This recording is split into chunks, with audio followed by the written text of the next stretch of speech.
OnEducation's Ties 2018 special episode coverage. I'm Mike Washburn. And I'm Glen Irvin. We have some awesome first day coverage of the Ties conference. Super excited that was able to attend what was called EdCamp Fusion, which is basically an unconference that started or kicked off the Ties conference on Saturday morning. Have you ever been to an unconference? I've never been to an unconference. I've never been to an EdCamp. I've tried to go a couple times. It just didn't work out in the schedule. They do them up here as well, so I just haven't had the chance yet. Was it fun? Awesome?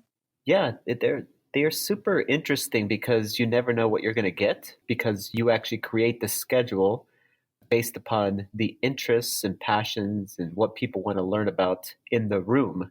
Right. And it's surprising though how many resources get shared and how much great conversation happens. And since there's there's a person that ends up, being the facilitator, but they're not the speaker or anything. So there's just some great conversation around a table of educators and administrators, and you're sitting right next to people who have written all kinds of books, and then another person that is their first year teaching. So you have a wide variety of amazing voices to be able to add to the conversation. That sounds really cool. Very cool. What's cool about an EdCamp sort of that format that you're talking about there is that you actually do get conversations based on what people really want to talk about. Exactly. And so that's probably why you find you're getting lots of resources shared, because people are like, oh, well, that's what I wanted to talk about too. So can you, like, what are you doing with that? And then they say, oh, I'd love to tell you. And it's very organic, right? Exactly. And I mean, people are really passionate during them. And, you'll hear in the interview that is coming up in a little bit, or the interviews, that basically the rules are, if you don't like what you're hearing, you can just walk away and go to a different table, and no one takes offense to that because you're there to get what you need, and so, it's okay to be selfish and want it to be valuable for you. So unlike a lot of things that are, and I think it could be used, I think it'd be a very useful tool to have it as part of professional development for our teachers. So as more organic conversations, leading towards specific topics, and then those can be addressed versus it being something that is a top-down agenda, and then then you're going to have a harder time, with people buying into it, or just even people listening, to what's actually happening and wanting to be there, those kinds of things. So this is going to be a neat experiment for the next week or so. You are at Ties. Yes. And I am in snowy Barrie, Ontario, and we're gonna talk every day, I guess, for a few minutes, or for the next few days, I guess, and kind of set up what you're gonna share. You're gonna go around and talk to people. It's gonna be exciting. I think you've got a lot of interesting, fascinating, smart people queued up to chat with. You got your mic and you got your cell phone with you, and I think you're packed and you're good to go. This is going to be great. We're going to try to get these out every day, more or less, that you're there. We're going to be working fast and furious to get it all to you. And we should talk about the contest a little bit, shouldn't we? Yeah. Since Ties people are going to be listening to this. Yes. So what's the contest? If you're at Ties, we want you to disrupt Glen's daily flow as best as possible. That's great. I'm doing some long distance trolling of Glen, basically. You need to go find Glen, and you need to take a picture with him and tag Ties, tag OnEducation, and we're gonna enter you in a draw for, I don't know where the cards went, but I believe I have a $50 Google Play Store gift card kicking around here somewhere. So I think that's what the prize is going to be. And we'll just send you that in a week or two. We'll do like a random draw or something of pictures. So I think that's the deal. You ready to get your picture taken with a couple hundred people? Hopefully a couple hundred people. I don't know. That would be super fun. And I hope that I get a couple hundred people to do it. That'd be rad. Yeah, that'd be very disruptive. which would be mission accomplished. Which would be exactly Troll Central. That's great. So yeah, you talked to a couple people at EdCamp. Yes. Who did you talk to?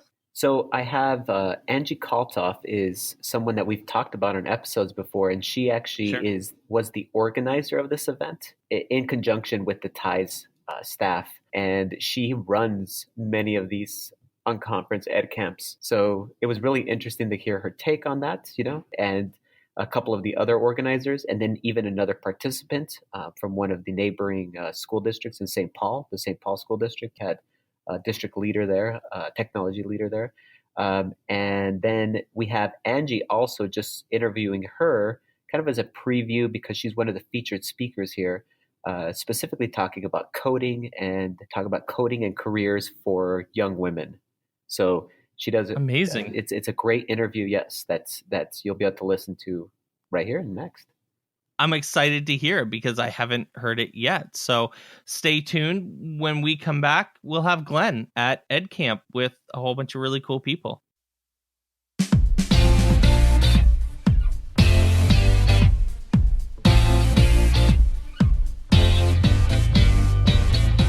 So welcome back to the show. I am super excited and happy to have Angie Kalthoff with me here, and we just finished with EdCamp Fusion. Angie, why don't you go ahead and tell our audience a little bit about yourself? So, like Glen said, my name is Angie Kalthoff, at Mrs. Kalthoff on Twitter. I am a former kindergarten teacher. I taught English to students who are new to our country in central Minnesota. And then I transitioned into the role of technology integration, and it's my 7th year in this role.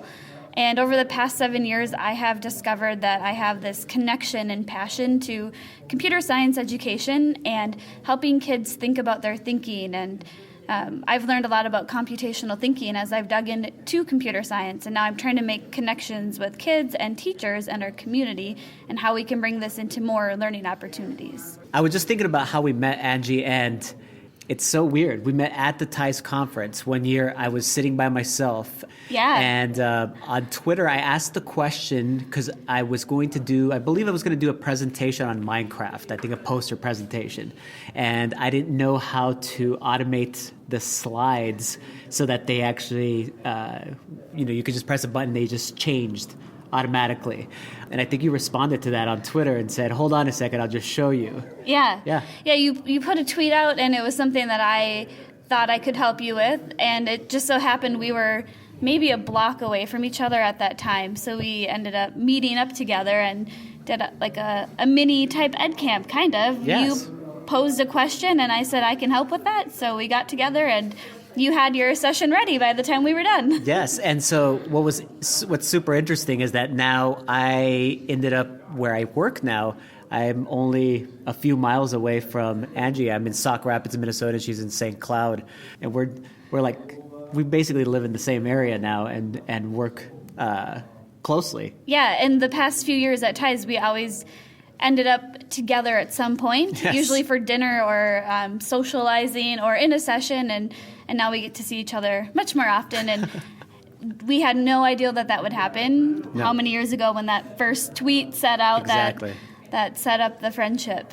I think that's the superpower of just conferences in general, is that finding these people that you end up meeting and then the powerful relationships that end up resulting because of those things. So I noticed on the TIES schedule that you have a lot of sessions that you're going to be presenting. What are some of the sessions that you're going to be presenting, and tell us, our audience, a little bit about them? Give us a little summary. Yeah, so tomorrow I have a lot dealing with computer science and coding and computational thinking. I'm starting my day working with people who work with primary age students. So about K2 is the focus, and it's thinking about how we can use robots in our classroom and coding in our classroom to help kids tell stories, but also slowing down and thinking about our thinking and what we're doing when we have these devices. So I'm using Seesaw for teachers to try a series of different activities and reflect and share resources. I'm going to use Kibo, which is a robot that is very play-based learning. Kids use wooden blocks with a barcode on them. That's awesome. And they put them in order, and then they scan it with the robot. So they learn that they have to have a certain sequence of blocks to get the robot to do what they want it to do. They can be creative in what they have the robot do within the language that the robot understands. So they can't make the robot do something that its language isn't programmed for.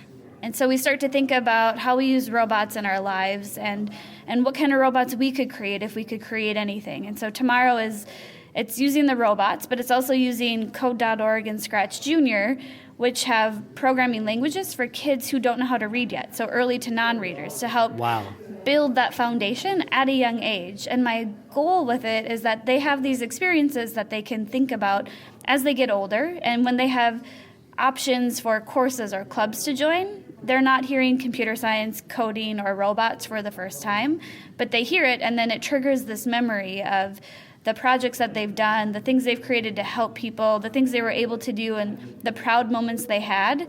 And we can work on building their persistence and problem solving. So it's not just doing it because I want every kid to be a programmer, but it's doing it so kids have that experience and they can make those decisions if it's something that they want to do. So I was thinking about, Angie, that there's an emphasis, which there should be, about getting our young women to get into coding, right from a young age. And we have Kimberly Bryant presenting as one of the keynote speakers on the second day. And so what type of impact have you seen as you work with young students, especially our young little girls? Yeah, so there's a researcher I'm going to refer to, Dr. Amanda Sullivan out of Tufts University, and her whole dissertation was on gender stereotypes in primary classrooms and strategies that you can do as teachers to help break those stereotypes, and how kids, they do pick up on it, and the toys they see, the influences, the role models, and what teachers talk about and what teachers teach these lessons, they all have an impact on what a young child sees and how they perceive STEM and coding and computer science in their lives. And that if we start young, we can help them see that anybody can do this. The stereotype now is, a white male who, like a hacker type. You close your eyes and you picture a programmer, and it's somebody sitting in a dark room, right, with a hoodie. Yes. And there are a lot of people who are trying to help break that so that we can all see ourselves in this role if we want.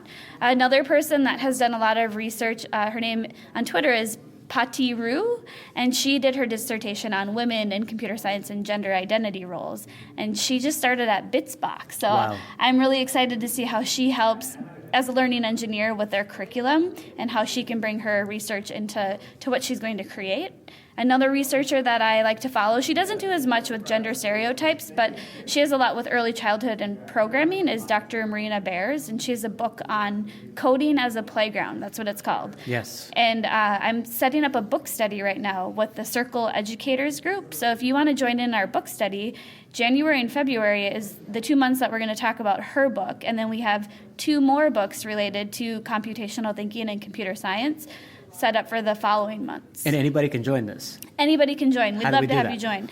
So right now we're working on building a website for it, so you're getting a sneak peek. Wow. Yeah, so Circle without the E, and it's funded through an NSF grant in cyber learning. So the site itself takes a lot of the research, and I get to be an educator that blogs about research and classroom practice. So we connected and we have a series of blog posts, but this is a project that we're starting to build, and we're really excited for our book study. We'll make sure we link it in the podcast notes. Okay. And then anything future, we can also send it out to our audience then too. Awesome. And I should say, it's a book club. We decided to change the word study to book club. Yeah, that just sounds much better. Yeah, it's a club. It's a group of people who want pressure. to get together. And I think this first time we're going to try Flipgrid as our tool to connect with each other and share our thoughts. That's a perfect tool. So, Angie, if our audience wants to ask you questions, or you said your Twitter, but go ahead and say it again so that they can connect with you. So if you want to connect with me, you can go on Twitter, and I'm at Mrs. Kalthoff,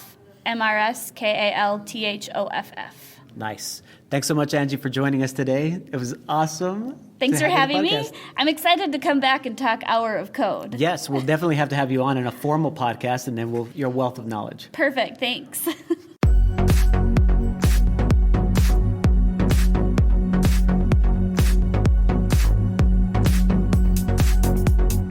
So welcome back, everyone. We are here at EdCamp Fusion. Well, it's actually over now. And I wanted to make sure that we brought on some people that helped organize the event, and also at least one participant besides myself that actually came to it. And then just kind of talking about what are EdCamps, how do you get one started, and then what are they kind of like? What's the experience like? So why don't we go around here and then go ahead and introduce ourselves and what our role was as far as the EdCamp Fusion was concerned. So let's start with Scott. All right. Hi. Nice to be here. My name is Scott Schwister, and I was one of the organizers of today's EdCamp. My name's Angie Kalthoff, and I was one of the organizers of today's EdCamp. My name is Chris Turnbull, and I was a participant at today's EdCamp. So I guess the first thing is kind of give us a explanation for those that never been to an EdCamp. It is kind of intimidating. I think that was one of the first things that someone said up there. I think Kate or Ashley was talking about can be an intimidating kind of thing to come to one of these things. So what is an EdCamp? And Yeah, it's meant to be intimidating. Let's Okay. get that. No, we're just kidding. It's actually it's a very large trust building exercise. So an EdCamp is a participant driven unconference where teachers or whoever get together and talk about have conversations where they might pursue a question, they might share resources based on topics that they generate together at the beginning of the day. The neat thing about it is that you get out of the day what you put into it. So you come with a topic or something you want to learn about, and if you propose that, then you go off into a space with other people and you talk about that. And there's the law of 2 feet. So if the conversation goes a different direction and that's not what you need, you're free to get up and move to a different topic. And because it's called out at the beginning, the law of 2 feet, and it's meant to not hurt anyone's feelings, but to let you get what you need, it's the law of 2 feet. So you're free to do what you need. so, Chris, you were a participant in this like I was, and you've probably been to other EdCamps before. I have. Yeah, what's the power in them? Because I see them as just super powerful, condensed, compact learning. But what's the power? Why would you attend an EdCamp? I think it's a really great opportunity to be able to network and get together with other people who have similar interests to you, but also to be able to hear multiple perspectives or perspectives from other districts who are trying things too. So it's kind of unique in that you have the opportunity to network with other people in diverse situations, but you're all interested maybe in the same thing. And so you can draw from each other's learnings and find out maybe resources or things that you haven't tried yet. Yeah. No, and I was thinking about just the diversity of the sessions with just our limited number of people, and hopefully that sound in the background doesn't go through. But just there was such a diversity of sessions. They didn't all have to do with tech. I thought that was powerful too. That was said right away from the beginning. This can be about teaching and learning, classroom management. It can even be about, I think, mental health. Yeah. You know, that was one of the sessions there too. So if someone wants to actually get an EdCamp started, how do we do that, Angie and Scott?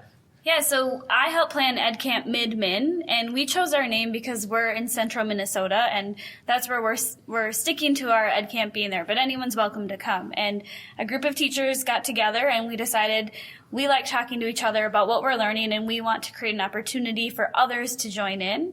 So we went to the EdCamp website. The foundation has resources for you, so you can get an EdCamp in a box to help you get started.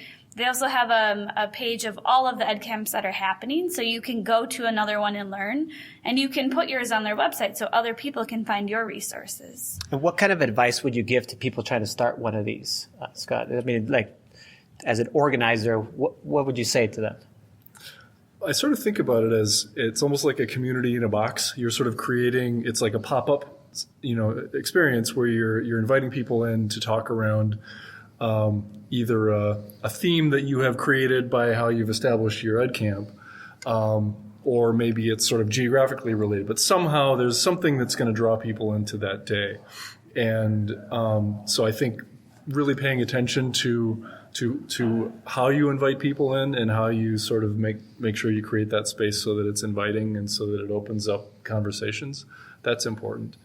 I think the other thing that I would throw out there is is it doesn't have to be a full day. It doesn't have to be, it doesn't have to sort of fit a certain mold. I've seen sort of the EdCamp approach being used in a much smaller, more humble way, and being maybe part of a larger day of learning, just as a way to create a different option. Yes. And so I think there's a lot of power there in terms of like using the approach without necessarily labeling it as an EdCamp. EdCamp itself. Yeah. Sometimes like an unconference. Like an unconference. That's what you can call it instead of an EdCamp. And our group likes to have fun with our advertising. So if you go on YouTube and you search EdCamp Midman, you'll find some advertising videos we've made based on the Spice Girls song or carpool karaoke. So our goal is to have fun with it. Yes. So as a participant, Chris, in today's EdCamp, what kind of big takeaway did you have? Because that's what I find about coming to these is that I can name 5 things. I was like, either a person that I never had been able to connect with, or a specific idea that someone gave, or a specific resource. What was a takeaway that you had today? Yeah, I think, as you said, the ability to meet new people in an informal situation like this, and then just tapping into the resources that we each have for that common good of the group. And it may be that we each have a resource that someone else doesn't know existed. It's new. We've got a connection somehow with a developer of something, or we've been exploring it through our own district's initiative. So just that ability to share all of those for the good of the group, and then knowing that those session notes often get shared out as well beyond the group who's attending today. Awesome. So I want to thank Angie, Scott, and Chris. Thank you guys so much for sticking around for the podcast, and hopefully see you guys soon at another EdCamp.